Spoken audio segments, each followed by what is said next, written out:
Good morning, guys. How are you this morning? Rick Bowser and Armored Raven, I see you. Good morning, guys. How are you this morning?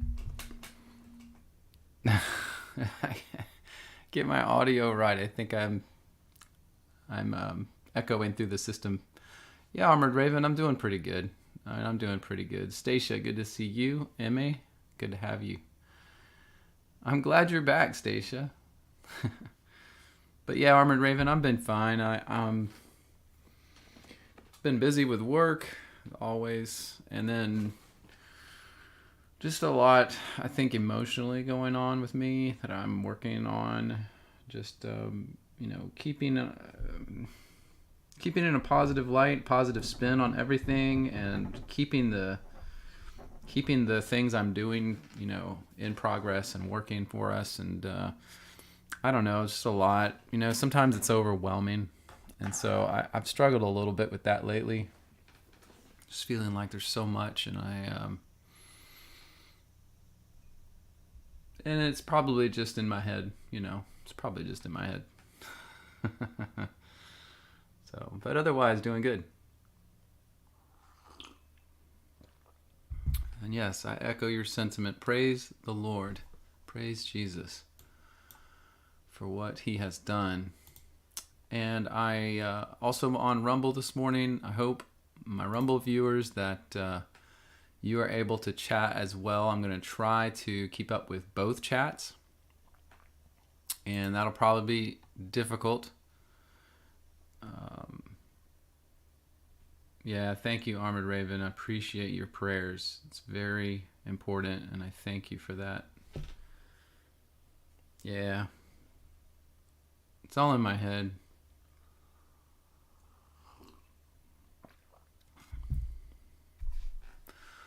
All right, so I'll go ahead and get the topics this morning up. I have a few, but I want more. I can do the topics I have, or I can add to that and switch it around. You know how we do. So let me share that on the screen for you guys. There we go. There is our topics for this morning. Let me see.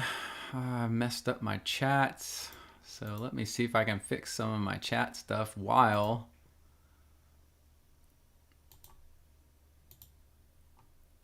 we are doing some of this. But you can see the topics this morning. Right now, I've got Rick Bowser's. Last week, he mentioned the chapter of Isaiah 6 and what is Isaiah being sent to do. Some of the wording in that chapter does cast a little question on that, and so we can go over that. And then Superfluity of Naughtiness last week asked, if God established different races and ethnicities and locations, is it wise to commingle for the purposes of diversity, multiculturalism, or enrichment? So I'm going to rename that topic to Interracial Marriage, and we will talk about it for sure. I think it's an important thing to talk about. I hope I can say everything I want to say and not get in trouble. I don't care, but I'll say it, and we'll see, won't we? And then I had a topic this week that I was thinking of doing, and if we have time or there's nothing else, I will do this, and that is a little bit on what I call the statue of Lucifer. And so we can talk about that. If you guys come up with things, then I will push it because I value your input heavy duty. So I see you are saying, let's see, Armored Raven, your dog just died. Oh no, on your 10th anniversary. And you feel like you're under spiritual attack. Pray for healing and support. Love you guys. Absolutely, Armored Raven, we will do it. Stacia, you say, what are some reasons why the Bible hasn't been completely fulfilled? So I can put that on the list here. Let's do that.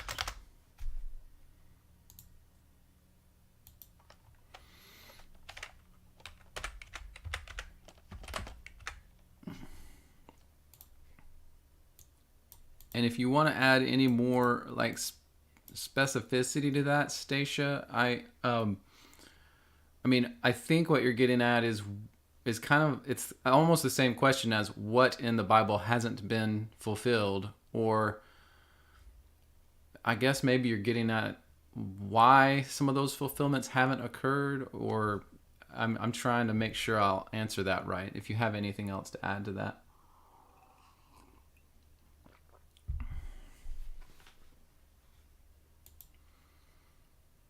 Good morning, Squiffy Bear. It's good to see you. Appreciate you. Let's see.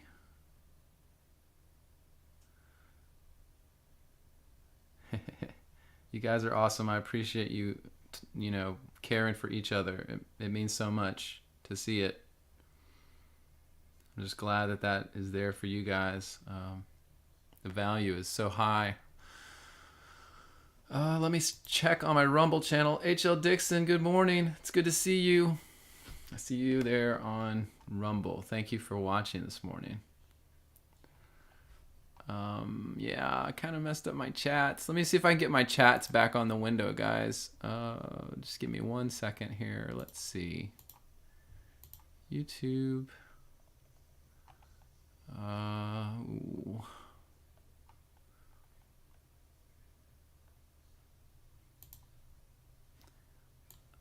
There's got to be a way to do this. Got to be a way. Oh. No. Let's see. I'm getting close now. I'm getting close. I can feel it. Hold on. Just bear with me, guys. I'm going to try to get the chat back up on the screen. So much. I keep changing so much to try to support the different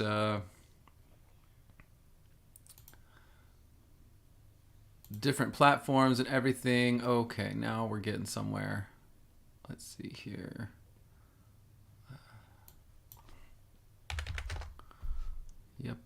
Yep. Perfect. Let's see if I can get that now on the screen. There. Ooh, there we go. Yes.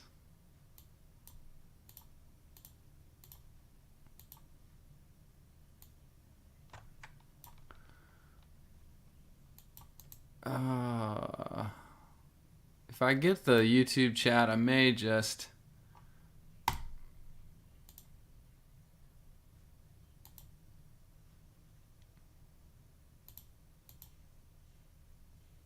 There we go. Oh, gosh. Now I'm cooking with some gas. There are your YouTube chats. And now if I can get my Rumble chats, that would be awesome. H.L. Dixon, I can get you on there. Just hang on a second. I've got this. I know I do now. I got it. I see you, H.L. Dixon. And we're going to get this on here. Once I get this, we'll continue. We'll start, everybody. I just wanted to have all of it set. And I didn't get up quick enough this morning. Oh, my goodness.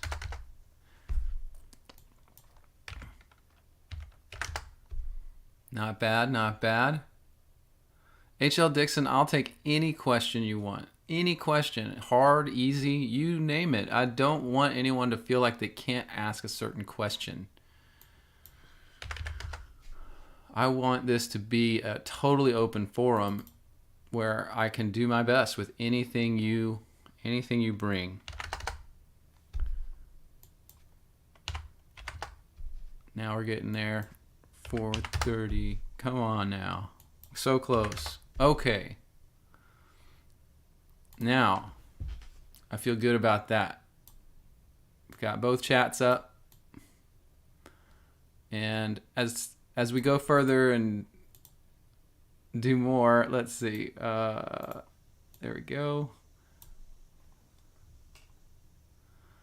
Armored Raven, you say your wife's friend is into Kabbalah and you're witnessing to her. Please pray that Paige has ears to hear and comes to the truth of Jesus. We will do that.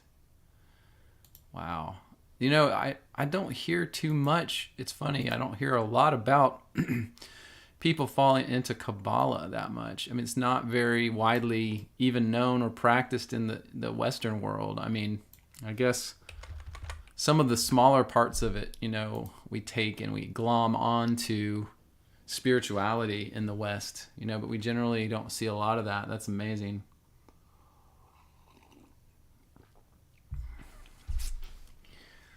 All right. What else you guys got? Let's see here. Make sure I'm not missing anything.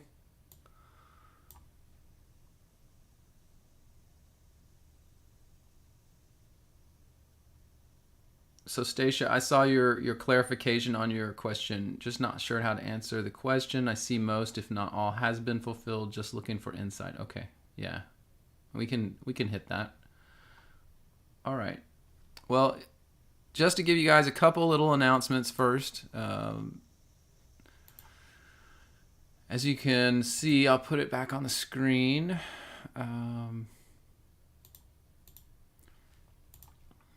This is what we've got so far. Now, my studying this week has led me into a couple things, and I rewatched this documentary called Hellstorm.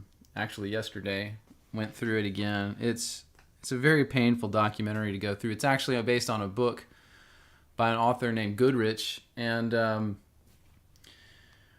it's about World War II. And it's one of those things that I think every person should see. It should be taught in our schools, but it's not.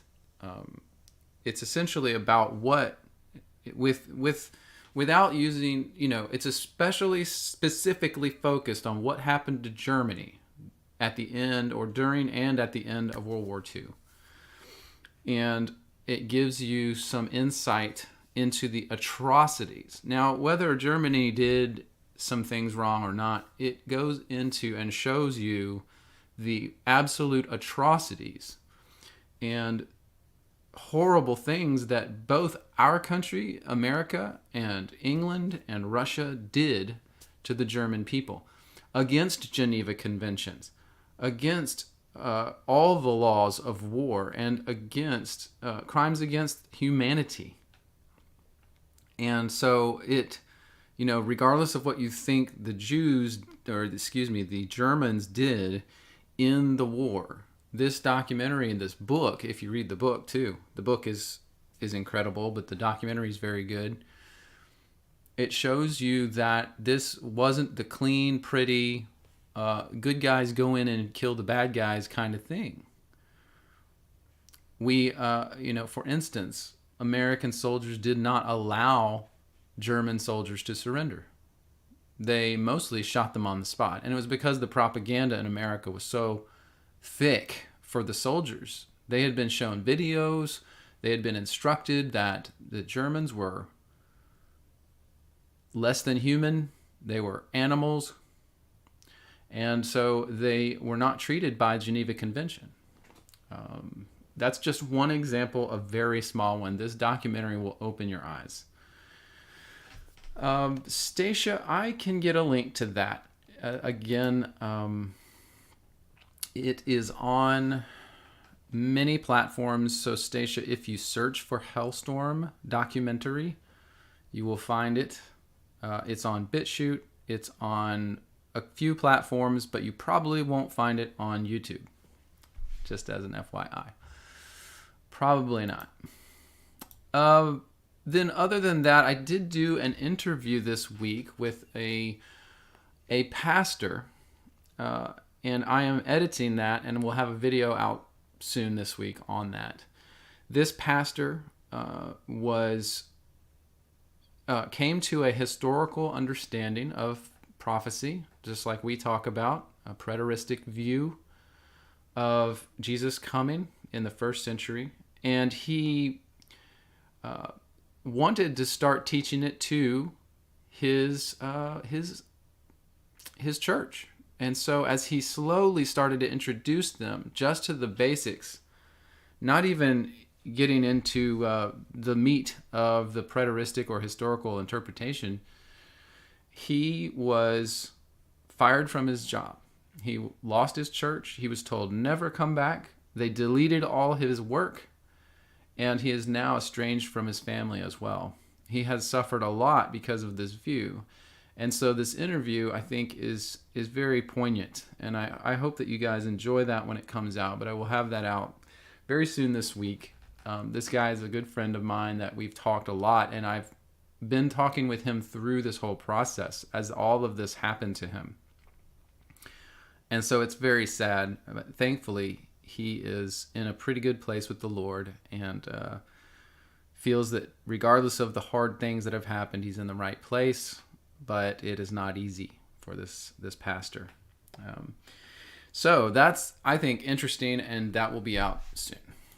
Any other announcements, I guess, about the website and the app? I made a small update to the application, the Bible searching application this last week, where it kind of retains your login better. I was having, when I was playing with it and using it a lot, I would have to re-log in too often. So I changed that, and it is a lot more robust now. So you just kind of go and, your browser remembers you. And so that kind of is updated so where it's not as hard to stay logged in.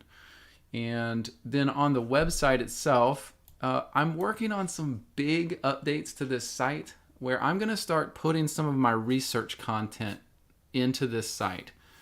Like when you guys see me, for instance, going and doing in this tool where I have this database of all this information, I am able now, I can port this data, this information straight over into my website. So what I'm going to end up doing is building out the research portion of that website to mirror this database slowly over time. So for instance, when we get done with interracial marriage, which is a topic today, then I'm going to push this right over to the website this week, so it'll be there too. And I'm just hoping that I can get more information out that way and get things in you guys' hands faster. So as far as announcements, that's really it for me. Again, let's always stay in prayer for one another. It sounds like, for instance, Armored Raven, you've mentioned some requests, and others, just feel free to mention those requests in the chat as it strikes you. We have people here that I do believe are praying for myself and for you, and I just would encourage all of you to be that. Be the prayer warriors for each other throughout the week. All right, so let me check one other thing. I want to make sure on Rumble we're good. Okay, yeah. All right, let's go ahead and get started then. Unless there's any other topics, I'm going to go ahead and start on number 1, which is number 1. Rick Bowser. I'll call it What is Going On in Isaiah 6. All right. So let me go ahead and share the Bible with you, and we can look at that. So Isaiah 6, I think, Rick, and you can correct me if I'm mistaken here, I think that one of the reasons that this is slightly confusing maybe or tough is one specific part of this. Because in chapter 6, this is when Isaiah is receiving his call from God to go into the land, into Babylon essentially, and prophesy to the people, right? So Isaiah is in the year that King Uzziah died, and it says he saw the Lord, and this is the Tetragrammaton, this is the Father. I saw the Father sitting on a throne, high and lifted up, his train filled the temple. So this is the throne of God, because in the next verse, he sees the 2 seraphim, okay? So the throne, and the Lord is on the throne, and there's the seraphim around it, just as we've seen in other places like Ezekiel, Revelation, etc., etc. It even describes the seraphim again with the 6 wings, and they cover their face and their feet, and they fly with the others, etc. And all of that. And then Isaiah says, "Woe is me, for I am undone, because I am a man of unclean lips. For my eyes have seen the King, the Lord of hosts," because he just obviously is there in this vision. He saw God. And then one of the seraphim flies to him with a live coal, a hot coal in his hand, which he'd taken from the altar, because it said, by the way, mentions that the train of the Lord, the Father, filled the temple, so that he's in the heavenly temple, okay? There's no throne in the earthly temple, by the way, right? So this is not the earthly temple. This is the heavenly temple. But this seraphim brings this hot coal to Isaiah, because Isaiah says, "My lips are unclean. They're dirty." And then the seraphim takes the coal and lays it on Isaiah's mouth and says, "Lo, this has touched your lips, and your iniquity is taken away, your sin purged." The Lord says, "Whom shall I send?" And he says, "Here am I, send me." And so then God says to Isaiah, "Go and tell this people, hear ye indeed, but understand not. See ye indeed, but perceive not." Now, I think that's where this gets weird, right? Am I right, Rick? Let me just pop the chat open and see if you respond to that. But I think that's the point at which this gets strange, right? Why would God tell Isaiah to go and tell the people and have them hear but not understand, and then see but not perceive it, right? Make the heart of the people fat and make their ears open? No. Make them heavy and shut their eyes, lest they see with their eyes and hear with their ears and understand with their heart and convert and be healed. So it seems strange. It almost sounds like God doesn't want the people to come back to him, doesn't it? I think that's the difficulty with this passage that maybe, Rick, you're talking about. And I get that. It does seem strange. And then Isaiah says, "Lord, how long?" And he says, "Until the cities are wasted without inhabitant, and the houses without a man, and the land is desolate. And the Lord will remove men far away, and there will be a great forsaking in the midst of the land. Yet," what? Now here's the interesting part.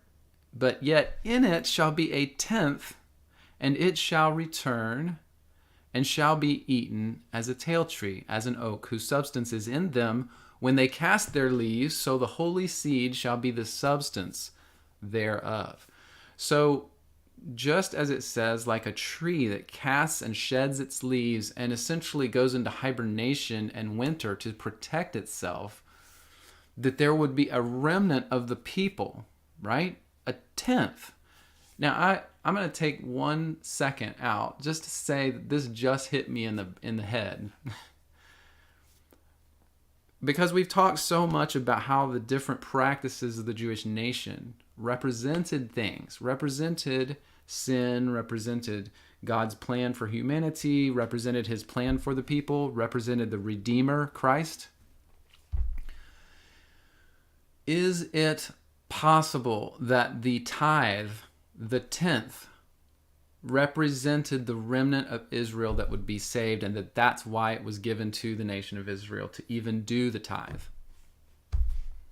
I will say this, over the time I've studied all this stuff, I have started to realize that none of the Old Testament practices, none of the Mosaic law had any value to God whatsoever, except by the thing it was projecting through the people, by the practice, the thing it was essentially symbolizing. All the things that symbolized Christ were only valid until Christ came. Perhaps this tenth is specifically to represent the remnant of Israel that would be saved when the Redeemer came, and that's why God gave it to them as a practice, right? I don't know. I'm just saying. Okay, there's my little sidebar. All right. So even in the midst of the angel touching and cleansing Isaiah's lips, and then God telling him, "Well, go and tell the people," but they won't understand. Right? Tell them to hear, but they won't understand. And tell them to see, but they're not going to really see. And they'll be fat and lazy, their ears heavy, and they won't convert and be healed. But a tenth will return. A tenth will. So it really is saying this is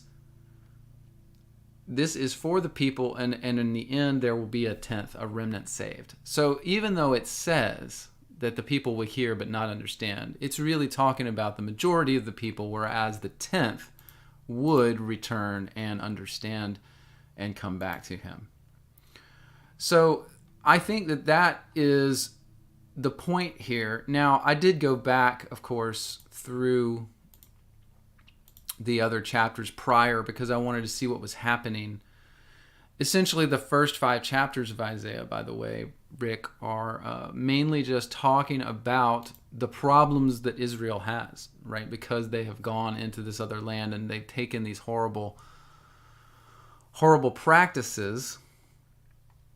And it goes into that again and again. The daughter of Zion is left as a cottage in a vineyard, as a lodge in the garden of cucumbers, as a besieged city. And except, unless, really, now this is a neat verse, because to me the translation is horrible, but it should be, in plain modern English, it should say, unless the Lord of, except, well, how would you say it? If the Lord of hosts had not left to us a small remnant, we would have been like Sodom and Gomorrah, right? But God is going to leave a remnant. A remnant will stay true to him. And of course, we know about that remnant even in the New Testament. After Christ came, the remnant stayed true to God and believed in him and believed in Jesus, that the Messiah had come. And so the remnant was saved. But these first 5 chapters of Isaiah kind of give us the picture of the problems of the nation. Their vain oblations. The incense is an abomination to me. See, this is part of why I think, and I truly believe, that the law, it was supposed to be done in faith, and it was for the purpose of showing the things that the practices represented. It wasn't about the actual practice itself. Because God came to a point, and this is, by the way, this was written in, Isaiah was like 600 or so BC, or even earlier than that. This is a long time before Christ. God had already rejected their new moons and Sabbaths, their oblations, their incense. It was an abomination. And the reason it was an abomination is because they didn't understand why they were doing it anymore. And they weren't doing it anymore. Some of it.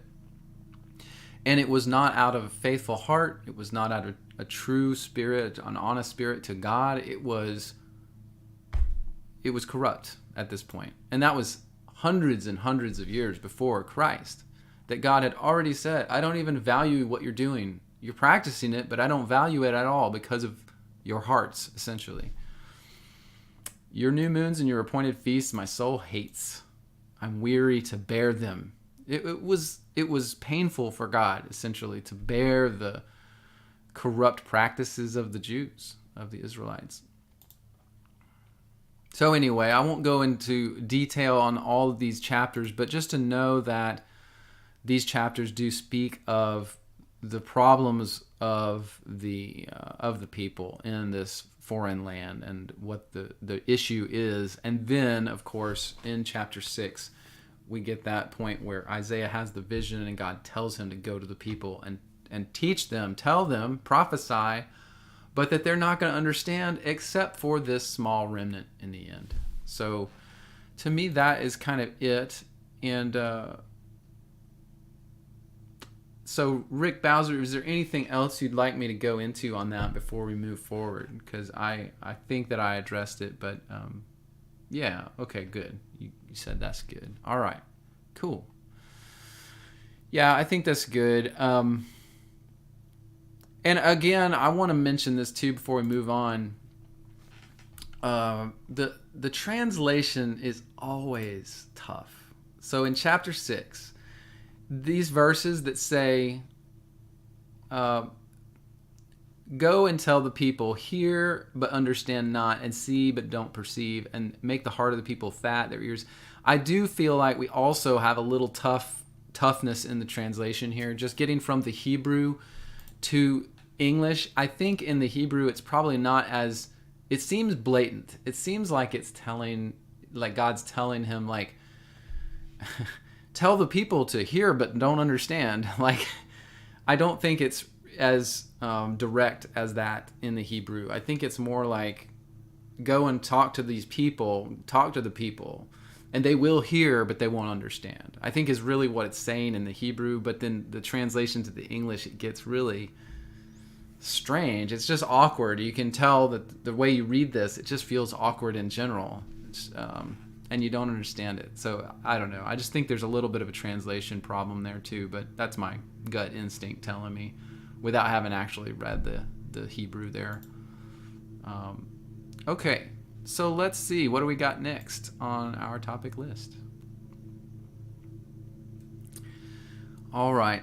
Superfluity of naughtiness. I don't know if you're with us at this point today, but I'm going to go ahead and do your topic. And oh boy, let's see. Interracial marriage. Is it good? Interracial marriage. Oh no.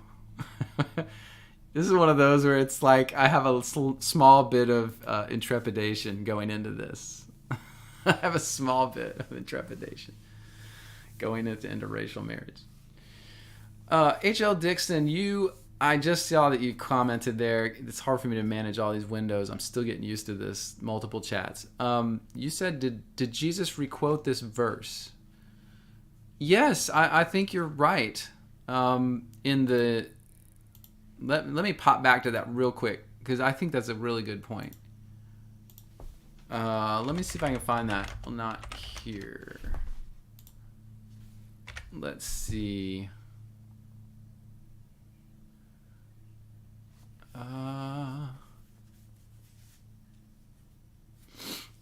Let's see. I think I remember what you're talking about, H.L. Dixon. I can't remember. I'm trying to figure out what verse that would be. Understand. I can't remember how it's worded, if it's the exact same in the New Testament. Yep, here it is. Mark 4:12 and Matthew 13:14. Thank you, HL. That is a very good catch. Here we go. Let me show that real quick before we move on. So yeah, Matthew 13:14, and in them is fulfilled the prophecy of Isaiah, which says, by hearing you will hear and shall not understand, and seeing you will see and not perceive. Perfect. So let me see. That was Isaiah 6. I want to make this cross-reference in my tool so that next time I come across this, I don't forget this. Yep, Isaiah 6:9. So I'll add that cross-reference real quick. Isaiah 6:9. Now they are referenced, but down here in the context of Matthew 13, yes, and it's interesting. It's very interesting. This is Christ saying in verse 13, I speak to them in parables, because seeing they see not, and hearing they hear not, nor do they understand. And in them is fulfilled the prophecy of Isaiah, which says, by hearing you will hear and shall not understand, and seeing you will see and not perceive.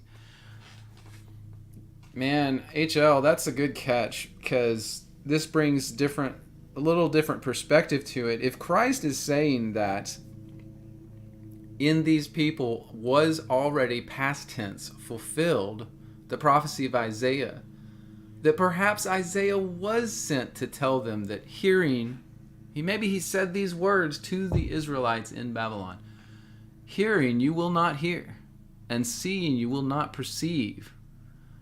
And then he would prophesy against them. And perhaps those words were said in that time, which is different, Rick, by the way, than what I just said. So HL brings some clarity here, I think. That's really good work, HL Dixon. Thank you for that. So this is something to think about, that when Christ said this, he said the people had in them had already been fulfilled the prophecy of Isaiah, that they would hear but not understand, and see but not perceive. For their heart is waxed gross or fat, their ears are dull of hearing. So that verse is the exact same. So that would be a reference to Isaiah 6:10. I'm going to put that in there too.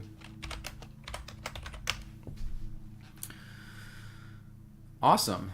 So I just think that's a great color to add to that discussion, that perhaps it's a little more direct than I was thinking. Perhaps the way Christ talks about it here. All right. I think that's good. Thank you, HL. I appreciate that. Again, I'm trying to stay on top of all these comments and everything. Okay, now let's jump to the interracial marriage topic. Maybe I'm trying to avoid interracial marriage, right? Maybe. Okay, let's go to interracial marriage. So there's a few things that we can talk about with interracial marriage. And so I made a list here of things that apply, and that sometimes it's kind of a sort of also a list of things that people talk about when this topic comes up and it relates to the Bible, right? So there's always Deuteronomy 7, 1 through 6. So I will go there and let's check that out. So this is the passage that's the seminal teaching of the Bible on interracial marriage. Of course, you realize this is part of the Israelite law in Deuteronomy. It's also, I think, said in Leviticus, but this is part of the Israelite Mosaic law. When the Lord thy God will bring you into the land that you go to possess, and cast out many nations before you, the Hittites, Girgashites, Amorites, Canaanites, Perizzites, Hivites, Jebusites, 7 nations greater and mightier than you. 7 nations. Yeah, 7 nations. Sorry, guys. I got to take this down as I just got... Oh, man. So much connection in the Bible, guys, that, people, we just miss so much. 7 nations. I was going to drive out the 7 nations before you. Amazing. All right. So... in the headspace of interracial marriage, he says, I'm going to drive out all these nations before you. He names them: Hittites, Girgashites, Amorites, blah, blah, blah. And when the Lord thy God will deliver them before you, you will smite them, destroy them, etc. Neither will you make marriage with them. Thy daughter shalt thou not give to the son, or the daughter shalt take unto thy son, for they will turn you away from following me, that you may serve other gods. So will the anger of the Lord be kindled against you, and destroy thee suddenly. So this is the seminal passage again on this interracial marriage topic. He says you're going to go into this land. There's going to be all these other races, these other groups of people: Amorites, Perizzites, Hittites, Canaanites. And don't marry them. Because why? Because they will turn you away from following me, and they will make you serve other gods. They will convince you to serve other gods. And if you do that, then my anger will be kindled against you, and I'll have to destroy you suddenly, which is bad. But this is how you would deal with them. You should destroy their altars and break down their images and cut down their groves and burn their images with fire. For you are a holy people unto the Lord your God. So is it me, or does this passage speak mostly about idol worship? And that seems to be the focus here. So just notice that yes, it says Israelites do not intermarry with, quote, other nations. However, in the context, this is those nations, the ones in Canaan, that will be driven out before them. And the reason is, I don't want you to serve those foreign gods. Okay? So this is the only real direct teaching of the Bible on interracial marriage. So let's continue. Let's go forward, and then we'll talk more about this at the end. Another thing that some people say that is in the Bible about racial, topics, between races, is Noah and his sons. So I found this pretty good article on R.C. Sproul's site, which, of course, R.C. Sproul has passed on now, but, his Ligonier.org lives on, this ministry website. And I think that this has some good insights, but specifically, this is a section that I think is pertinent. Because a lot of people do say that Noah's sons were an example of separation of race, and that's one of the reasons that race intermixing is bad. Okay, so they talk about Noah's three sons, Shem, Ham, and Japheth. And as you recall, Shem received a blessing, and an enlargement was given to Japheth. But Ham, because he looked upon his father's nakedness, was cursed. So cursed be Canaan, according to the scriptures, and Noah pronounced that on him and his descendants. And so because Cush, the name in many scholars' research, means dark or black or brown, that they said this race, all the Cushites were essentially what we now consider the African races of dark-skinned people. And so, this is a view that I do not share necessarily. That, well, I'll leave that. We'll talk about what I feel in the end here. But people do feel that because Ham was cursed and his descendants were cursed, that would have been a bad thing, and that race is bad, and that the three basic races for humanity, because of the sons of Noah, are the Caucasian, the Negro, and the Mongoloid. And so that is an interesting view that is pervasive, and it's essentially kind of like a little bit of an older view. Like, I don't think many modern people kind of hold this view, but it's kind of out of like the 1800s, early 1900s, if I'm not mistaken. But people do claim this is the biblical justification for a curse being put on the black race, and that white people should not intermarry with them. Now, I'm not saying that's true, but I'm just saying this is a view. All right.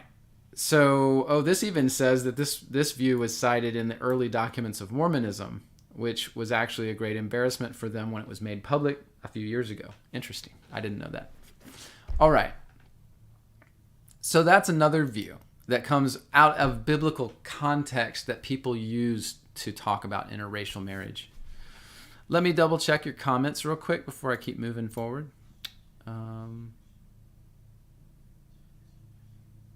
Okay, I don't see anything on the YouTube side. And let's see, H.L. Dixon. Yeah, you made a comment there on the previous topic, so that's cool. Yeah, I agree there. That's good. Okay, so let me keep moving forward on the interracial marriage. And you guys feel free to put any comments in the chat. If you are, by the way, they may get censored. Just be aware. Not by me, but YouTube is kind of snippy. Okay, another argument people make for against interracial marriage is that they say in Genesis, of course, which is true. It does say this,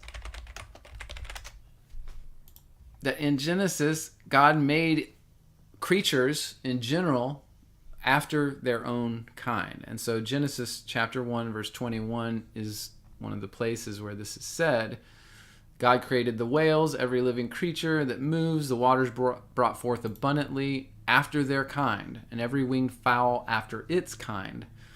And then, of course, in verse 25, God made the beasts of the earth after his kind, and the cattle after their kind, and every creeping thing, and blah, blah, blah.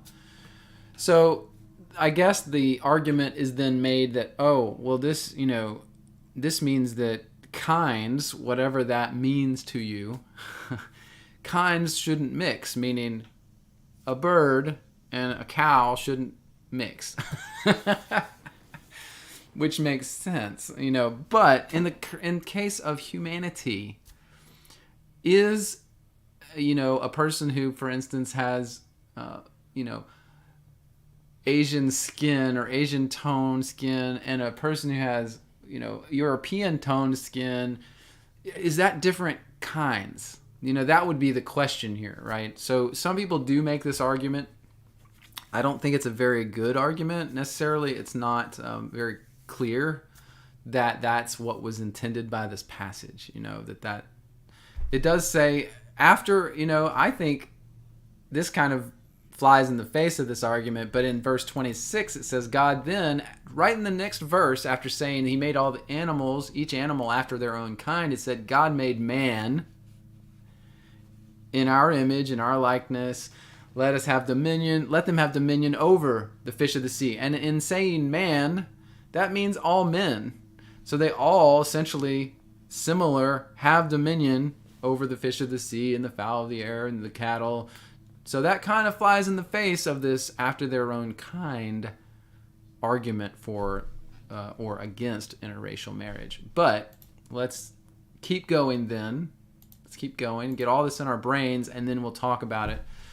Another argument people make is that God separated the nations intentionally so they shouldn't mix, right? And so we use Deuteronomy 32 verse 8 for that.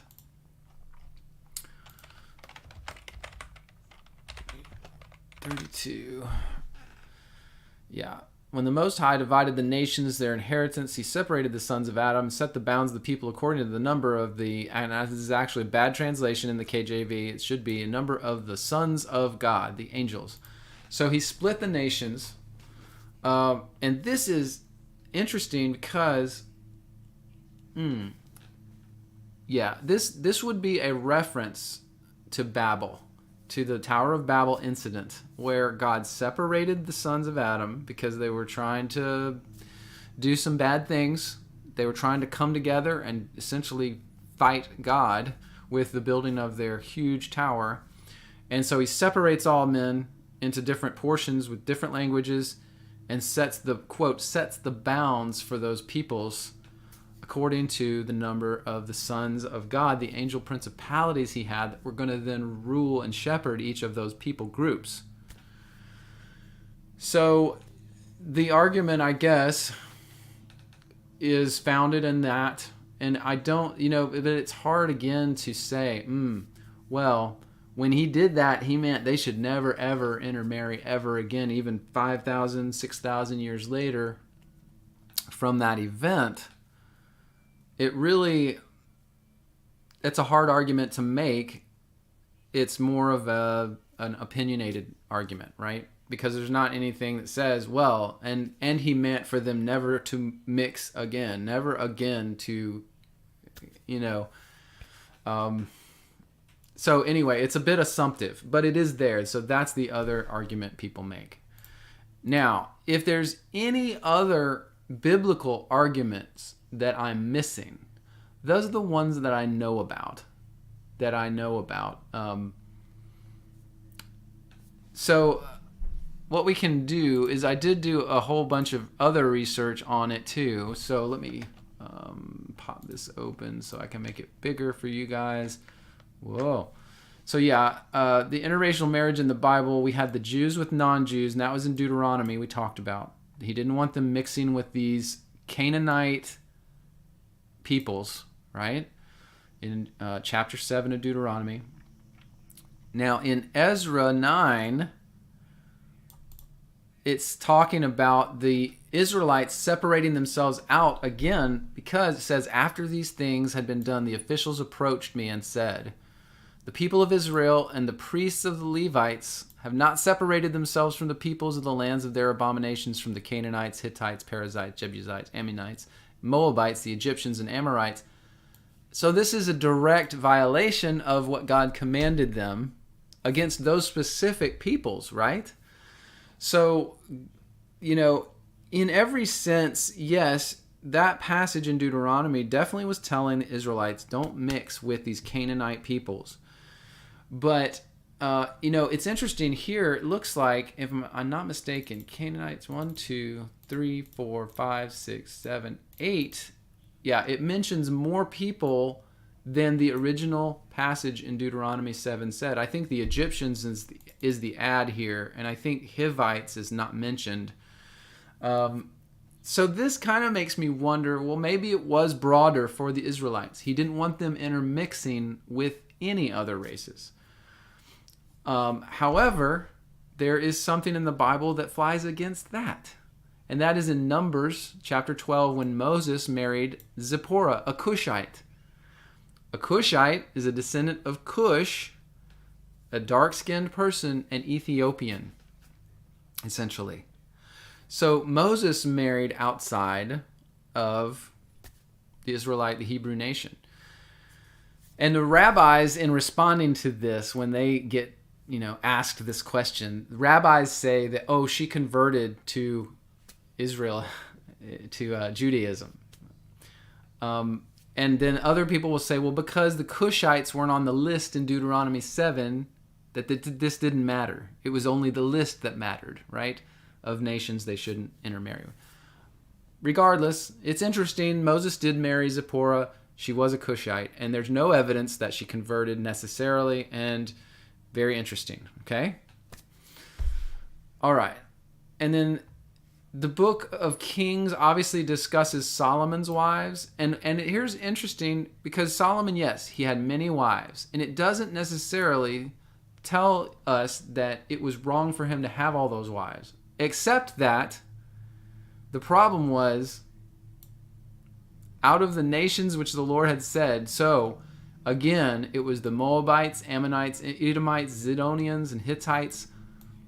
These nations that God didn't want them intermarrying with, he did anyway, and they swayed his heart after their gods. So the exact thing God told them not to do that for was the thing that happened because Solomon did. And in fact, in my study last week about the Mount of Olives and what happened when the Shekinah glory moved from the temple in 70 AD or 66 AD, from the temple, the Shekinah glory moved over to the Mount of Olives, and it crumbled down. It had landslides down the sides of the mountains.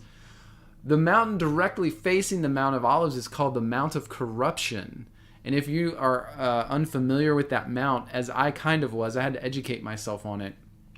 It is the mount where Solomon set up all the high places and idols and altars to the gods of these nations. So just a short walking distance from the temple of God, Solomon had set up altars to all these foreign gods because of his wives and because of him disobeying that commandment from God to not intermarry with these peoples. Okay? So in Nehemiah's time, there's another call out for the people to separate themselves from these people again, the Ashdodites, Ammonites, Moabites, because they had intermarried with them. The exact thing God told them not to do with the specific peoples he told them not to do, they did, right? And what happened? They ended up serving these foreign gods, and even in Jesus' time, they had idols hidden under the temple where they were worshiping foreign gods instead of the one true God. And so it's obvious that this was a specific request to God, by God, to keep them from falling into idol worship. To me, that's very, very clear by what we see in the scriptures. Now, here's an interesting passage in Leviticus 19 that says, you will keep my statutes, you will not let your cattle breed with a different kind. So that kind of speaks to the after different kinds idea from Genesis. But of course, this is talking about animals, not interbreeding, not humans. So I don't know how that really applies. In 2 Corinthians chapter 6, verse 14, it says, do not unequally be yoked with unbelievers. So this is a call for Christians to not intentionally marry an unbeliever. However, we know from reading the rest of the New Testament that there's instructions on how to deal with a marriage in which you are unequally yoked. So it's not, this to me is not a command from God. This is Paul saying, don't do this, because what partnership does righteousness have with lawlessness, or fellowship between light and darkness? He's saying it's hard. It's not it's not going to be the best thing for you as a Christian to marry a non-Christian intentionally. I don't think this is a command. I think it's a suggestion. I think it's just a suggestion how to be the best Christian you can be. Best idea would be try not to marry an unbeliever because they will draw you away from what you need to do, right?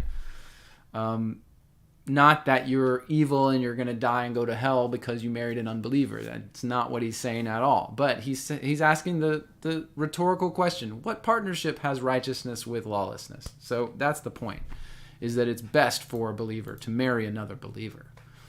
I don't think this has anything to do with interracial marriage. We talked about the nations and how it's, Acts 17:26, by the way, echoes what Deuteronomy says, that God made of one blood all nations for men to dwell on the face of the earth and has determined the times before appointed and the bounds of their habitation. Some people take this as the same thing from Deuteronomy 32:8, where he sets borders for the different nations or peoples according to the sons of God. But anyway, I'm not sure that really applies much. All right. So I did do some Jewish source research on the Talmud and things, and it essentially echoes what's in the Bible. But it, of course, that Deuteronomy passage from Deuteronomy 7, it expands that, of course, says, Jews should not intermarry. And they, by the way, it's funny, they say that's not racist. It's a command from God, right? I just think I don't necessarily disagree with that. I just think it's funny that they have to call it out, right? And say, oh, that's not racist. We just don't marry anybody outside the Jewish nation. We're not racist. You're racist. Okay, so that's really it on that stuff. So I just now wanted to kind of talk through some of this.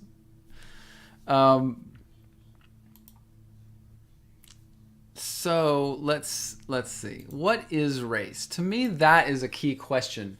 Asian, and I cross the border and go into Thailand, is that a different race? If I find a woman in Thailand that's not necessarily Chinese, like if I'm Chinese and I go into Thailand, is that crossing race?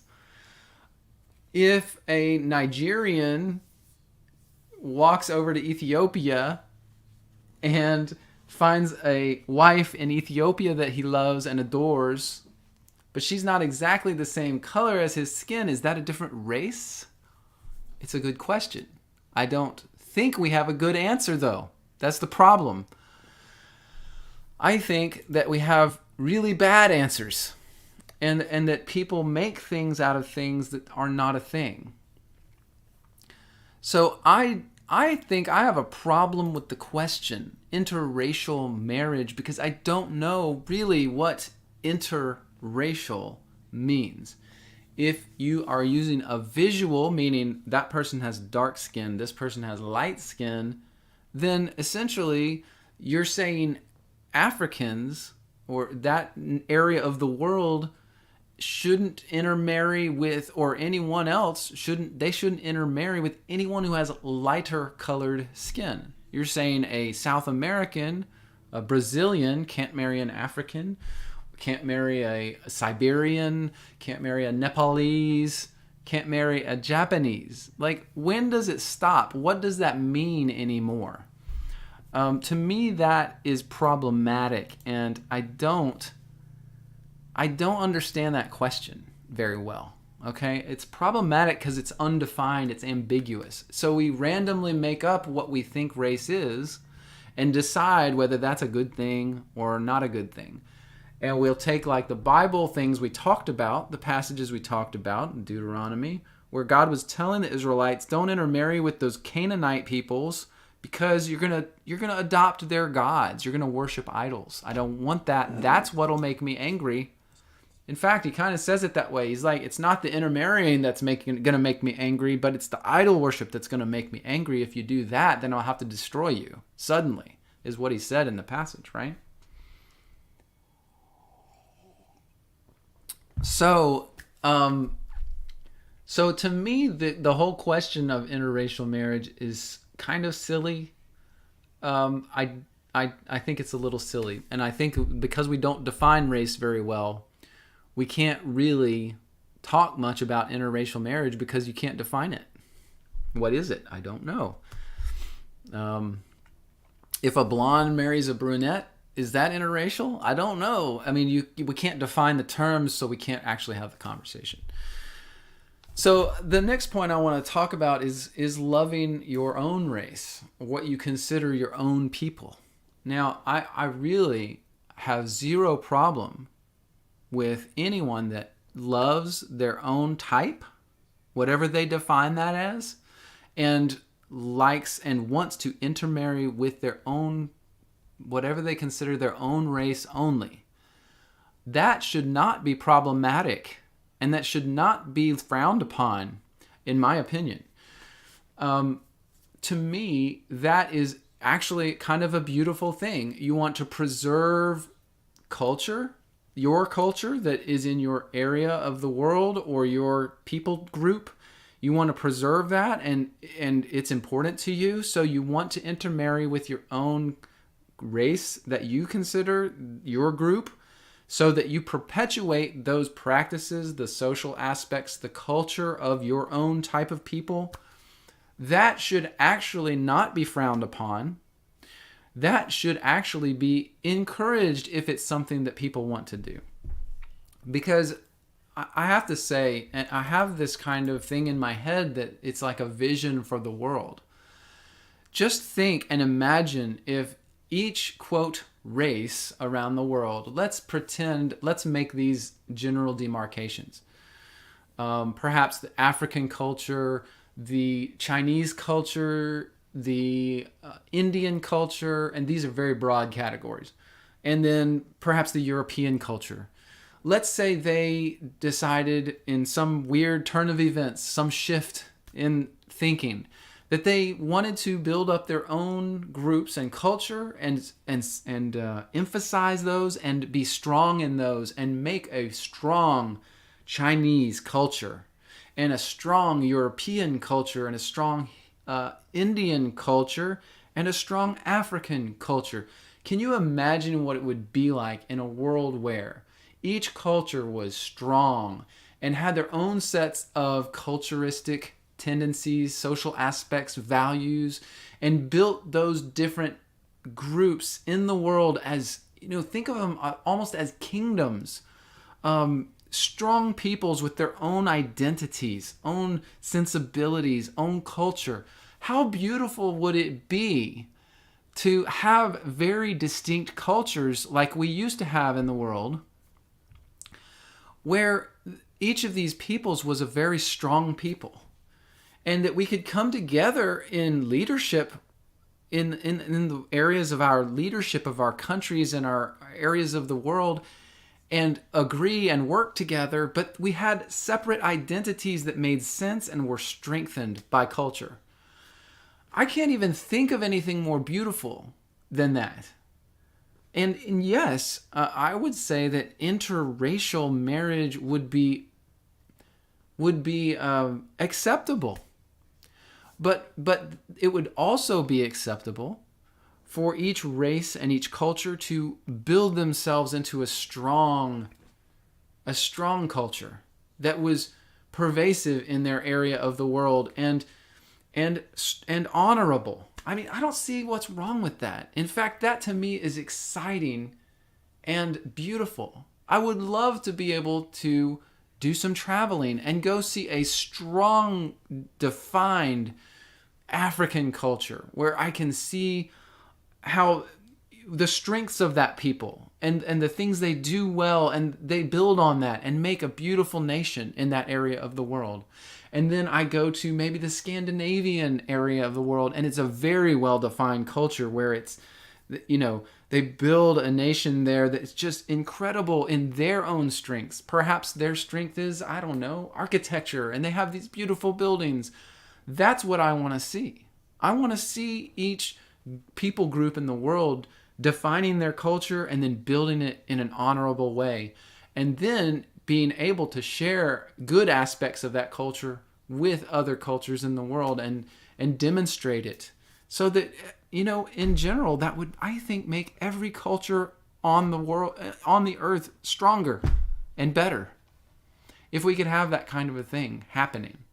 Instead of this glom thing where, of course, there's a lot of attempts by the elites and the power brokers in the world to dilute all the cultures. They're bringing refugees into all these different countries to totally dilute the cultures in those countries for their own nefarious purposes, to denigrate certain races, to bring them down so that they can then control the whole world as one. And that, by the way, is evil and wrong. So I feel like that vision of the world is the most beautiful vision of the world that I can think of. And the way that cultures could be then preserved and enhanced and grow to be something beautiful. Instead, we're trying to denigrate every culture.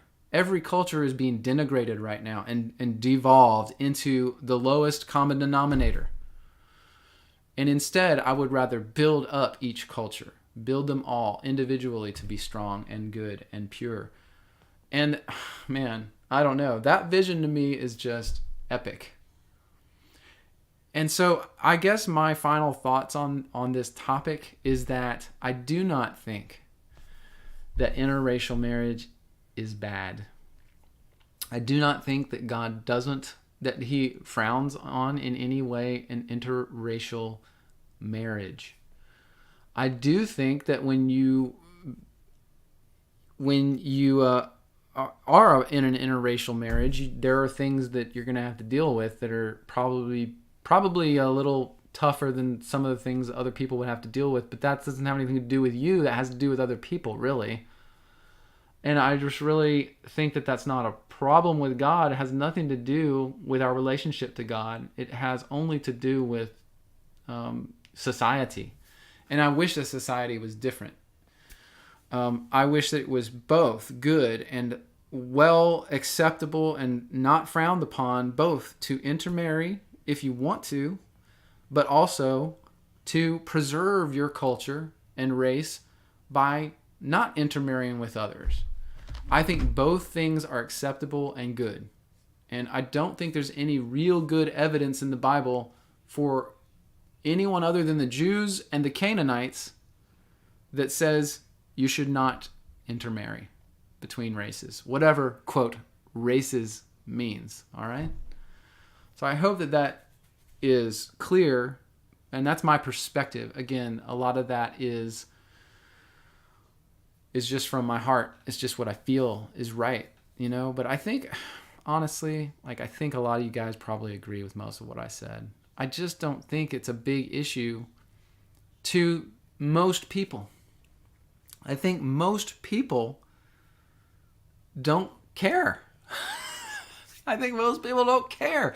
It's the media and the governments that care, because if they can pit races against each other, then they have levers of control.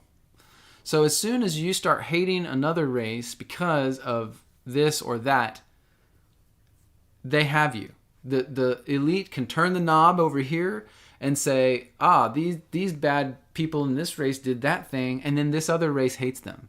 As long as they can keep you thinking that way, they have knobs they can turn, and they turn them every day. And they say things in the news that make you hate other people and make other people hate you. And they keep that tension going in just the right way to get their things done that they want to get done. So it's sad. That's sad, but is the truth of our world right now.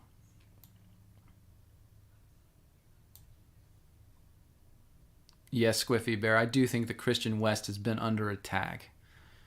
And it again, I think it's a sad shame. And I think that if that would stop and we would focus on, the however you're saying it, the Christian West, focus on their culture and their race. And if it's, the African races or these other nations, Syria and these refugee nations, if they would sit and focus on their cultures and build their cultures, we'd have two good cultures and two good things to draw from instead of just a mess. And the mess is being intentionally, of course, created. right? By the elite, by the banking class. So it is what it is. But yes, we are under attack, and so is Europe. And it's not because any race is better than another, but it's because of what the power brokers want to do. They're trying to make that happen, and so it's not good.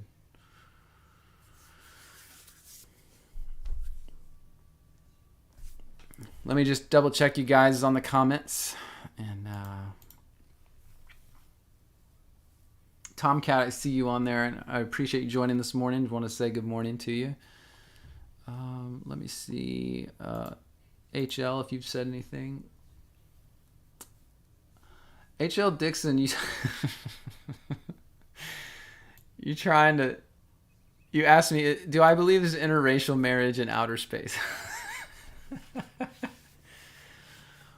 Please define outer space for me, please. Please define outer space. Are you talking about with aliens, HL? Because I don't know what you really mean. I think you're joking, but I can talk about that if you want me to. I mean, I'm not scared. So, like you said, like I said earlier, there's no questions. It's off limits. Squiffy Bear, you're right. London is currently in chaos. You have people that have been brought in by the elite class into the country, and it has been happening for years and years now. And now there's literally people can't go into the streets. They're worried about being attacked and killed with knives and machetes, and that's happening actually on a daily basis. That the migrants are killing people in the streets. Sometimes one, sometimes a bunch, mass murdering with knives and swords, because guns are outlawed there. So according to the liberals, though, outlawing guns will stop mass murder, but it's not in Europe and not in England. So you say there are barely any British people left in the capital. That's such a shame. It's such a sad shame. And all the culture there too in Europe, all the culture, the architecture, all the stuff is now being destroyed. So instead of building culture, which is what I'm talking about, building that culture, keeping it strong, it's being destroyed. And that's what the elites and the bankers want. They want every culture to be destroyed down to a level they can control it all, right? If they get everything down at this low level, this disgusting level of humanity, then they can control the cattle then, right? That's what they see us as, the cattle that they can control. And it's a shame. It's a sad shame. All right. Let's see. I think that's about it. That's about it. Okay. Let me see. The next topic is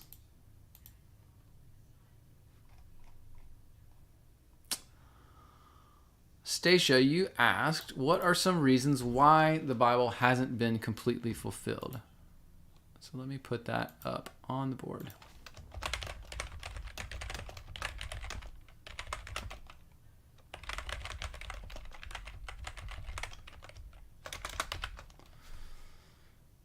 And I know, Stacia, you added in a little addendum on your comment. I'm going to go back and look at that again. I want to make sure that I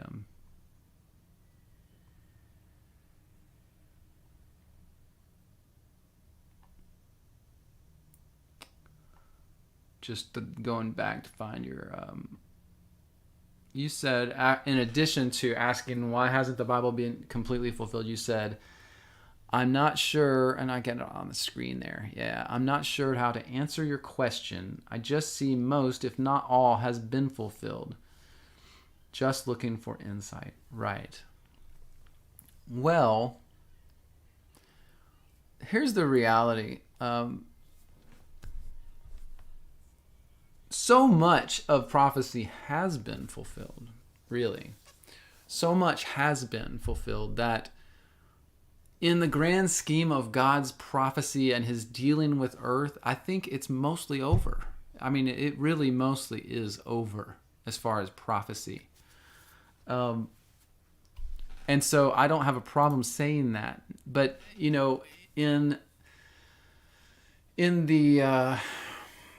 the sense of every bit of what has been said in the Bible being fulfilled like a full preterist would say. I don't see that. I don't agree with that, because some things in the prophecy were not only about what Jesus did in redeeming the Jewish nation, and by that showing the whole world who he was and who God was and how he was holy, and everything about God that needed to be shown was shown in that instant in 70 AD. And I just feel like in the grand scheme of all of prophecy, yes, most of prophecy is done. And the fact that God did everything with Christ that he said he was going to do, so much is over now that there's just a little left. And there's not a lot of prophecy about you and me sitting in these chairs right now talking about this stuff. There's not a lot of prophecy that talks about this time period. There's just not. But there is prophecy about what's going to happen at the end of this time period. And so I think that's where it comes down. It's, and Stacia, you're welcome to add any more comments as I talk about this. But I think you've been on a few times before when I've talked about Revelation chapter 20. And, the loosing of Satan after the 1,000 years, and the fact that we're probably in this little season. And a lot of people, in fact, now I keep running across people online that are starting to understand and say, hey, I think we may be in that little season. Especially the group that's been studying Tartaria for so long. Now they're starting to come around and starting to say, maybe the 1,000 years did occur, and maybe we are in this little season now. Maybe Satan's loosed. And that actually kind of dovetails into the topic I might go into. Based on the time, I think we're getting late here. I talking about another topic that I brought, the statue of Lucifer, but I may or may not do that.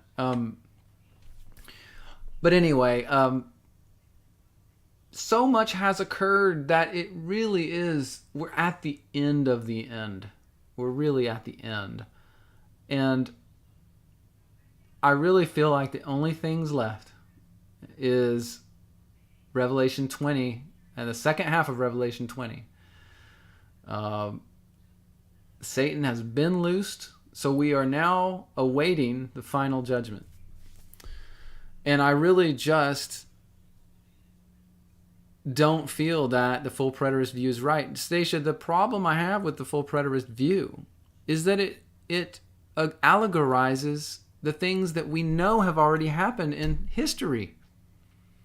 The things that the early church fathers talked about.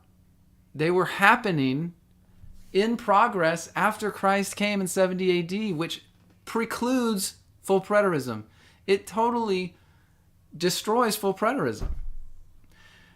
The full preterists, by the way, don't know how to interpret Revelation because they think it all was squished into 70 AD. So when it says there was, we talk about the waiting period from the time of Christ to 70 AD, the 40 years that was preemptively foreshadowed by the Israelites in the desert, the 40-year period. The full preterists don't know what to do with that. They don't understand that. And then after the Israelites came into the promised land, that was a representation of the millennial kingdom.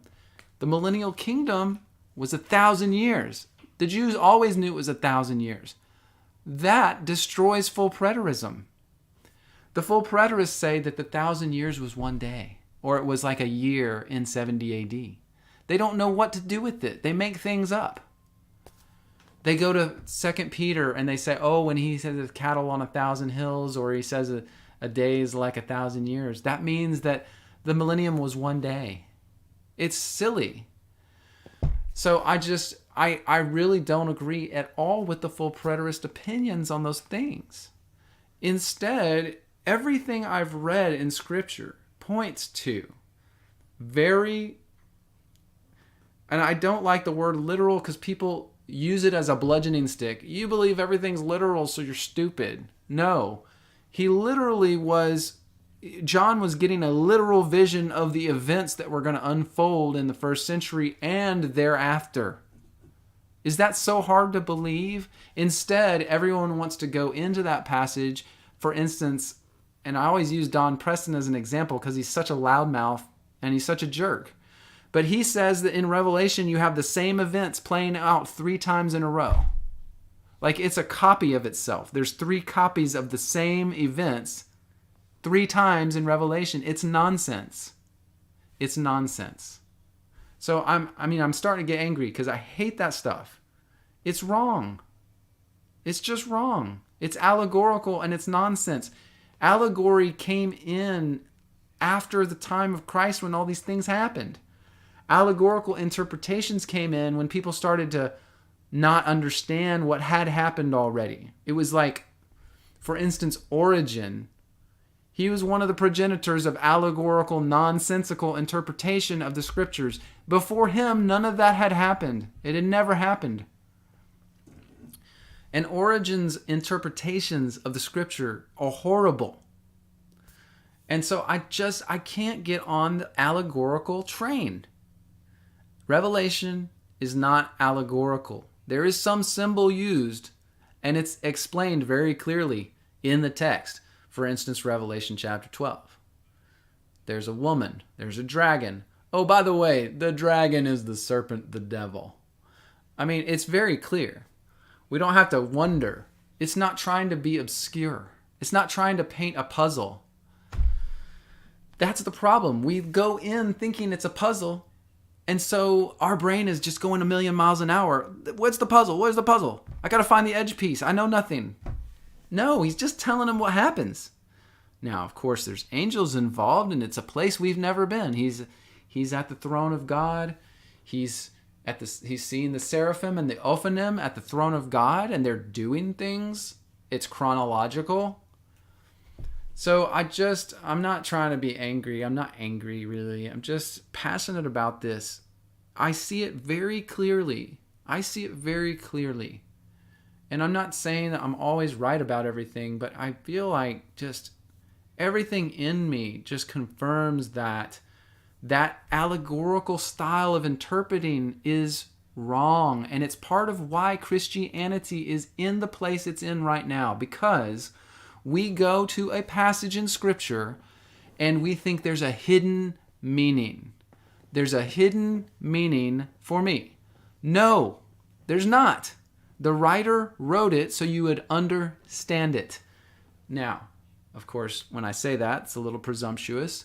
The writer wrote it so that the people receiving it would understand it.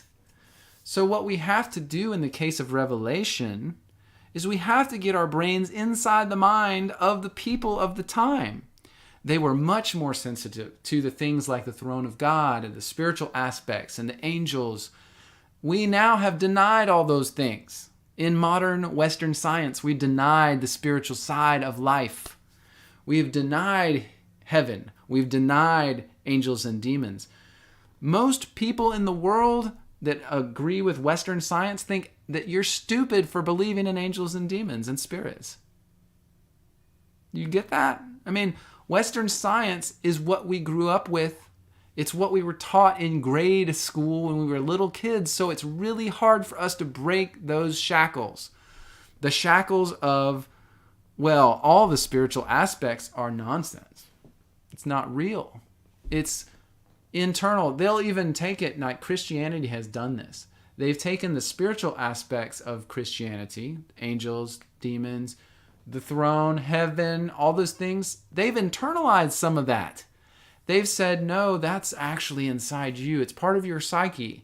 And then they'll get Kabbalistic and they'll say, yeah, the temple is your, your core. And,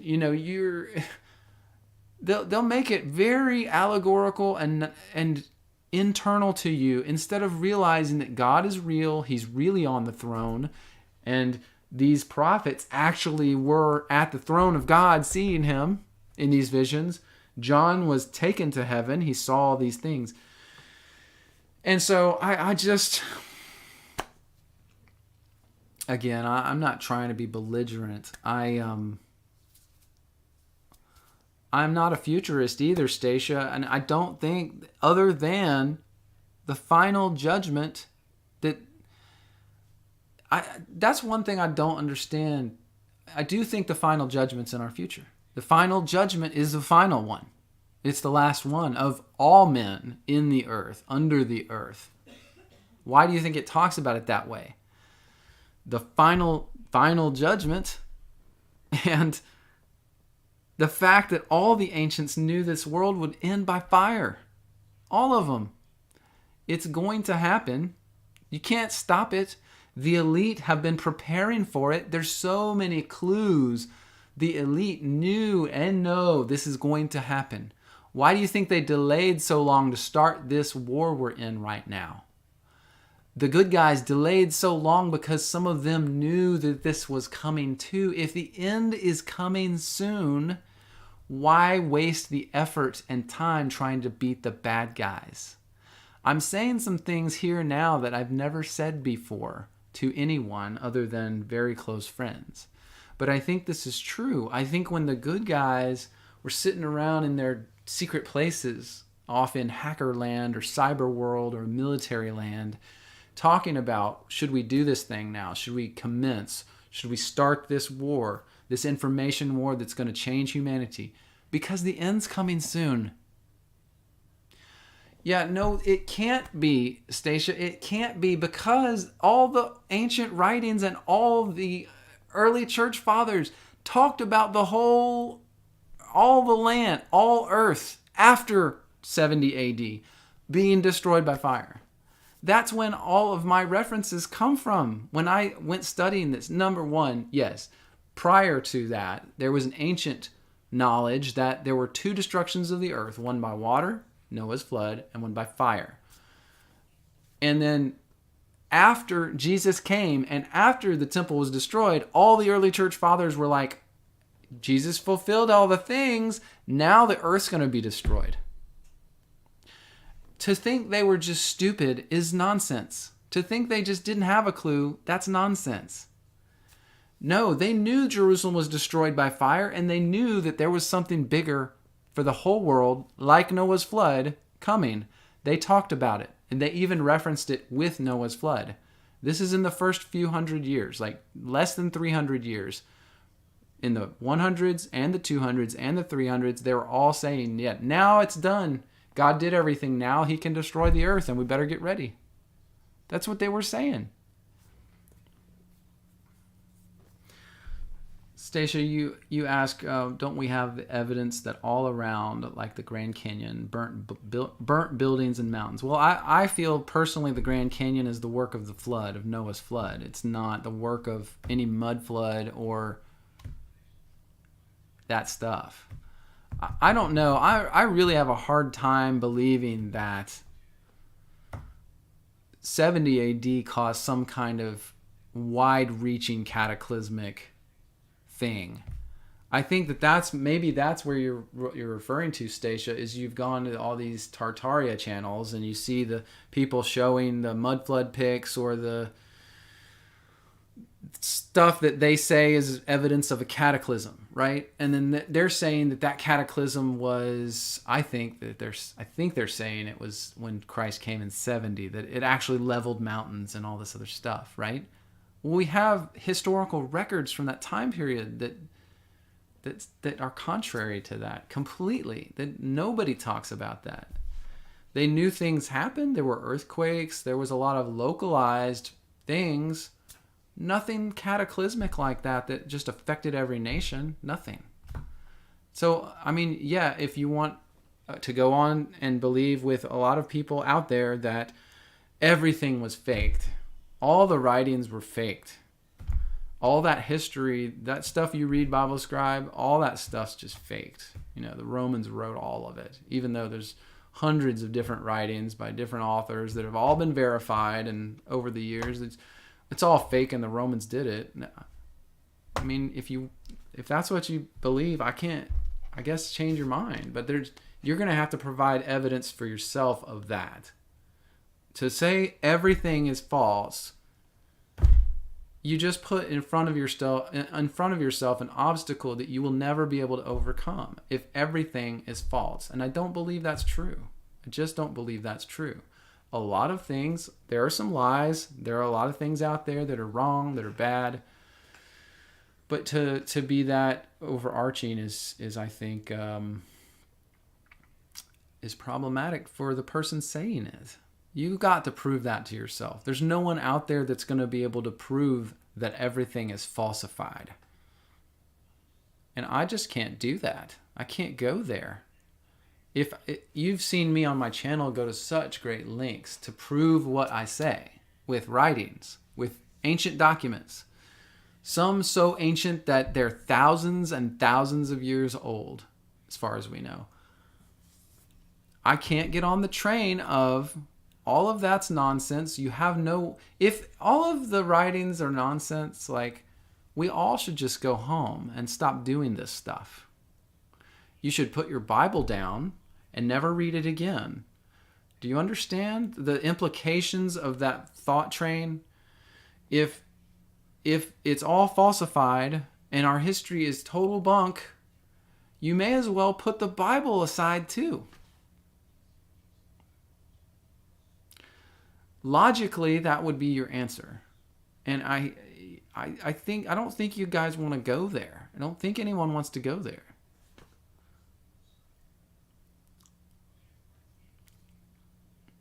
So, yeah, I'm kind of on my rant now, Stacia. I'm not. I may have gone way off topic as far as you're concerned, but I just, this is important to me. This is what I work at every time I do a video, is trying to keep people off what I consider the ledge of everything's a lie. Because if you go there, then nothing means anything. There's no proof for anything. There's no evidence for anything. And you may as well go make a teepee on the side of a mountain in, some national forest in Midwest America and just, eat grubs and make friction fires for the rest of your life. Because nothing matters at that point. I just don't know why everyone wants to go to that dark, dark, lonely place where everything's a lie. I keep seeing people say that, like, in Telegram channels and all sorts of places. Everything's a lie. No, everything's not a lie. That's like throwing the baby out with the bathwater. I mean, that's the most lazy way to approach what's going on in our world right now. Is everything's a lie. Everything's a lie. No, everything's not a lie. Get over it. A lot of things are there's some lies, some big ones going on out there. Big lies. One of them is the racial stuff we just talked about. Interracial marriage and the race pitting against each other. There's a lot of lies, but not everything's a lie. It's just they use the lies to manipulate people, right? So I don't know about you, but the idea of space is not a, quote, lie. It's twisted, right? When I look up in the sky at night, I see blackness. I see stars. That stuff is real. Now, there's a lot of lies that have been spun around that stuff to make us believe certain things. Is everything a lie in the sky? No. God put it there. But I guess it's just people are in this place where so much has been broken down that it's just so much easier just to say, well, everything's a lie. I don't want to think about it anymore. I can't take it. That's the sign of a person with a weak mind and the inability to distinguish and the lack of wherewithal to make it through this time period that we're in. We've got to make it through with our wits. You have to examine things. You have to work at it. It's not easy. This time is terrible. It's the worst thing I've ever experienced in my life. And that's part of like Armored Raven and what I was talking about at the beginning of this. You asked if I was okay. And some of that might be coming out right now. I'm really incensed. I'm incensed with people and what decisions they're making. I'm incensed with the world and the way that this war is waged. I hate it. It's disgusting. It's disgusting. But I guess someone's got to fight. Or no one will fight and no one will win. We will lose. We will be essentially raped as a race, as a human race, until the end of time if we don't fight. So I just, I have a hard time with this stuff right now. I do get upset about it a little bit. Maybe it's like the black pill thing. Like, don't black pill yourself so much. Yes, there's bad things going on. There's some good things going on. One of the things that always is amazing to me is that in spite of all the craziness going on, you keep hearing about these huge human trafficking busts going on. And that to me is a great thing, right? That's a good thing. If it's one person, if it's 100 people, which happened just recently, 100 people, child traffickers taken off of the streets. Amen, brother. Let's do it. I mean, I just can't, I'm not going to be the black pill guy. I'm not going to go there with you. So I will try to talk you back from the ledge, though. I mean, I'm willing to do that and give you this, what I just, the reasons why I don't go there. I don't believe it. I'm not going to go to the dark place. And I believe there's hope. And I believe that there is still some of God's plan that relates to us and our time. And God still is there waiting for us to call on him and do what's right. In the past, the early Christians didn't have as much problem just doing what's right and then thanking God. Instead, we tend in our time to wait around on God and pray to God. God, when are you going to do something? When are you going to do it? Well, we don't go out in the streets like Polycarp and some of the other Christians in the first century and wait for the lions to rip us into shreds. We sit in our homes and hide and, pray that God would then do something. Well, who's he going to do it with, right? Who's he going to do it with? We got to be there for him to do something. In fact, that's one of the examples that God gave us with the Israelite nation in the Old Testament and those nations that he didn't want them to intermarry with. Some of the example he gives us is a couple of those battles. Like, he doesn't tell Joshua what he's going to do, but he says, you go out in faith and then I'll do the thing. And in a couple cases, they didn't. And he didn't give them the battle because they didn't go out and they didn't obey God. But when they did go out in obedience and faith, he gave them the battle. So, I mean, it's just that's the pattern he gives us. That's the example he gives us. Squiffy Barrier mentioned there, we need to keep our eyes on God and put our phones down and go for a walk. Yeah, I agree. I agree. Thank you guys so much for giving me the opportunity just to spout and, spew. And I hope it helps. I hope it helps you. I just hope that it's an encouragement because there's someone right here in front of you that's not giving up ever.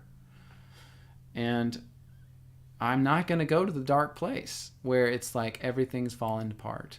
Everything's falling apart. No, there's still plans, still part of the plan. It's going to be okay in the end. I'll be that guy. I'm going to be that guy. I'm going to be that guy. There's too many people out. You can go to anyone on YouTube and see the black pill stuff. You can go to anyone and be like, that you'll just get the darkness. You'll just get the defeat. That's not going to be here. Rick Bowser, the statue, well, I'm going to have to do the statue next time. I'm going to have to do the statue next time. We're at time. We've gone too long. I waxed long here. So I think I'll save that one, Rick. You want me to do it? Stacia wants to do it. Stacia's in. Okay, we'll do the statue of Satan. You always want to hear about Satan. Do it. Do it. Get to the chopper, right? Wax on. Wax off. Okay. Now we're having fun. All right. Okay, here we go. We're doing the statue of Satan. You want to do it? Okay, here we go. The statue of Satan. Let me see here if I can do this in a way. So I actually, this is not my material, by the way. Not my material. I'm going to be totally honest. I heard this, and it was from a guy online, and the name of the channel is Alpha Talks with a Z. Alpha Talks. And some of y'all may follow this stuff. But I saw a pretty interesting video. I thought it was pretty interesting. I don't know that I agree 100% with it, but there is this statue. There's this statue in the world. And the statue might be the statue of Satan.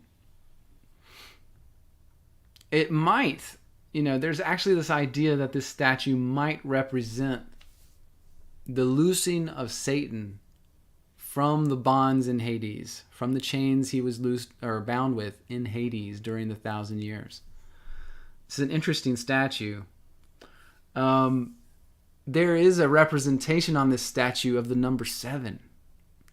The number 7, which we've talked about even recently as being the 7 ages of the earth, the representation of the totality of the timeline of the earth, and essentially when I think it's represented in some things, it's really just a representation of the end of the earth, like the apocalypse.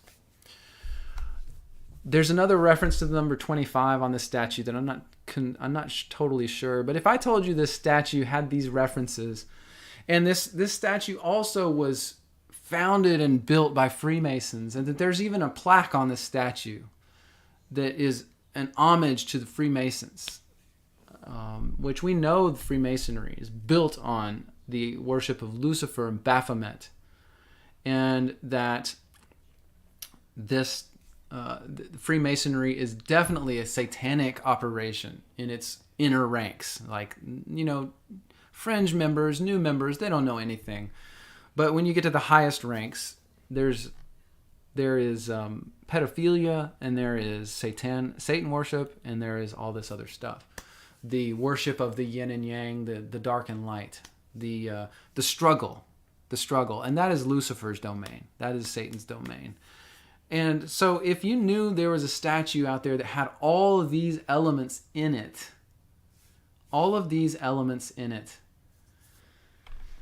what would you say to that? I mean, would you feel like that statue was probably satanic and evil? Would you feel that way? Because there is a statue out there that is exactly like this. And that statue is this.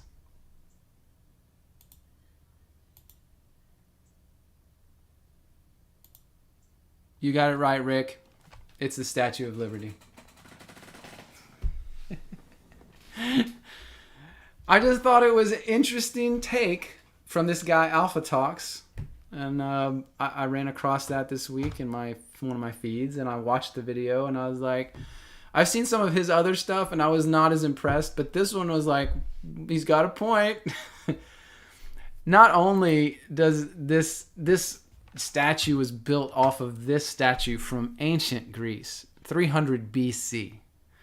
And this is a representation. Nobody knows for sure exactly what the statue, the Colossus of Rhodes, looked like. But this is a representation of that statue. And there's a few you can find on the internet that look a little different, like this. But there was some huge statue near the sea that they would sail past. It would just tower over them, right? And so that was the representation that the Statue of Liberty was built after by this guy right here, Auguste Bertholdi, right? He was French, and he was a Freemason. Look at his hand. It's the hand in the vest thing, the sign of Freemasonry. He designed and built this thing and was funded by French and American Freemasons. The plaque here is Freemason, obviously. This was supposedly given to us by the French revolutionaries. I think the Union of French Revolution or something like that. So a French organization, right? But everything is Freemason. Everything is Freemason.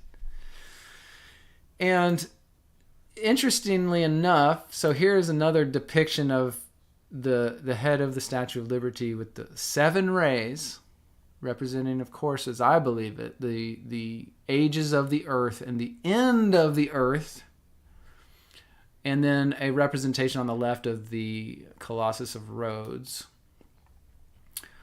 But it's got this torch. It's got on this, the tablet is inscribed the year. And Alpha talks, he felt like perhaps, and I don't know this to me is a little far-fetched, but perhaps July 4th, 1886, or excuse me, 1776 was the date that Satan was released from Hades. And I don't know I don't have any way to verify that at all.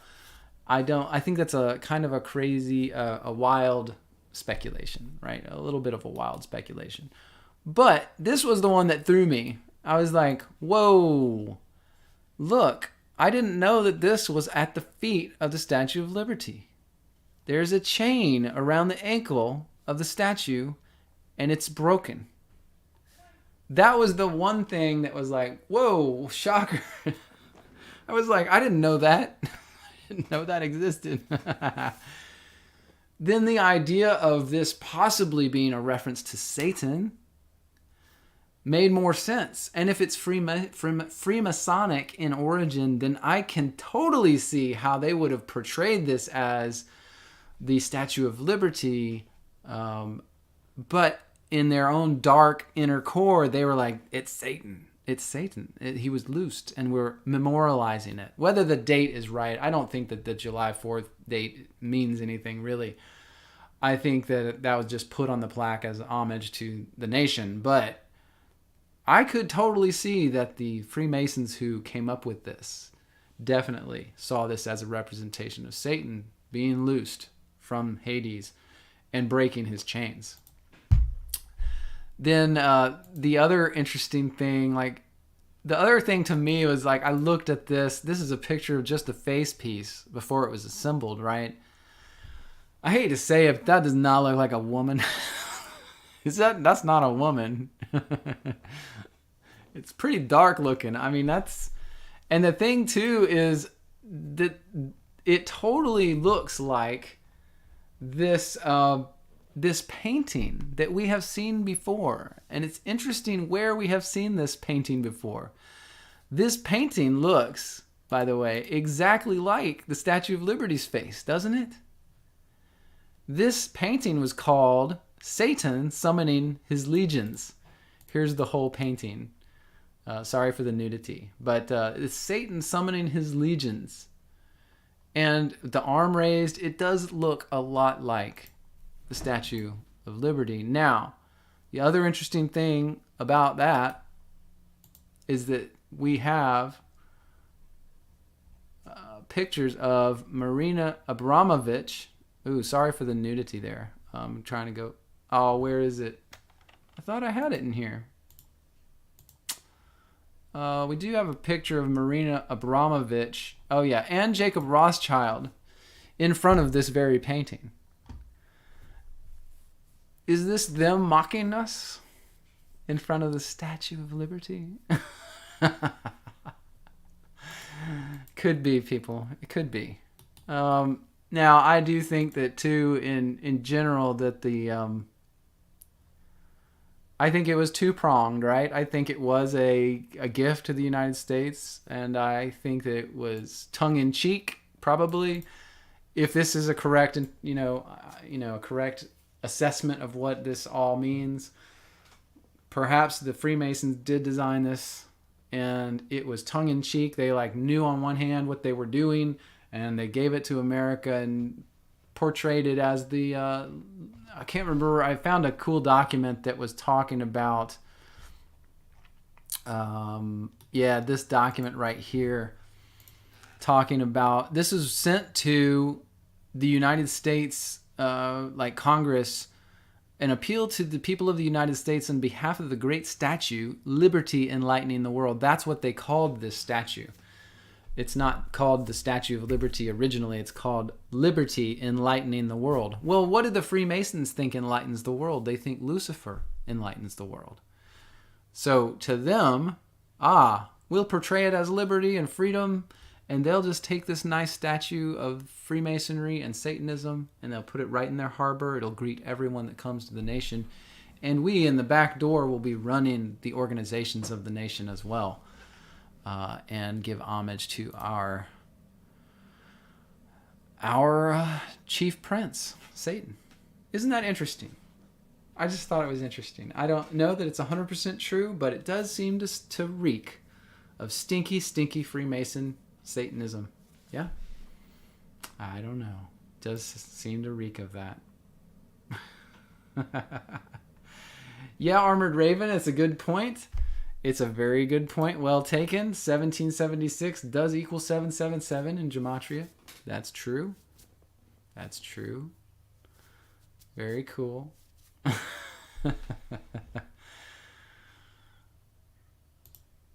Oh, man. Yeah, the interesting thing, too, is that they have all these things they say about it. They say that the seven rays from the head represent the oceans or the continents. It's so stupid. It's like, nah, I don't think so. I don't know about that. Yeah, interesting. So the whole idea of liberty that the statue portrays could actually be the liberty of Satan from hell. Oh, guys, it's so crazy out there. It's so crazy. It's so hard to deal with this garbage every day in and out. Oh, I'm so ready for these people just to be totally laid open and exposed. I think it'll happen, though. I do think it'll happen. I mean, just realize this. We're all talking about it now. How many people are talking about this? How many people are talking about this stuff now that were never talking about this stuff before? I mean, it's amazing what's happening. It's amazing. I can't get over it. I mean, on the one hand, it's terrible. But so many people are talking about it now. They don't get away with this stuff anymore. They don't get away with it. So, I don't know. It's just crazy to me. All right. There you go. There's the statue of Satan. Thank you, guys. It's been a lot of fun this morning. I don't have anything additional. I think that's it, guys. So, I appreciate you all joining in and participating. I think we'll be around to see it, Squiffy Bear. I do think that. What else do you think could be God's nature except to tidy some stuff up before the end? To fix a few things. I think that's his nature. I don't think it's his nature to just let it all burn. He saved a remnant from Israel, right? He always saves a remnant. With that, thank you guys. I appreciate you so much. Have a great week. And please reach out to me if you want by email. That's on my website, my email address, and my contact form. Either way, both should reach me, and I'll look forward to hearing from any of y'all that want to. I am considering, by the way, getting back together a little bit here and there. So just be on the lookout. If I post something, I may be posting soon about having a Zoom call in the middle of the week or something like that. So thank you, guys. I appreciate you, and God bless. Love you guys. Take care.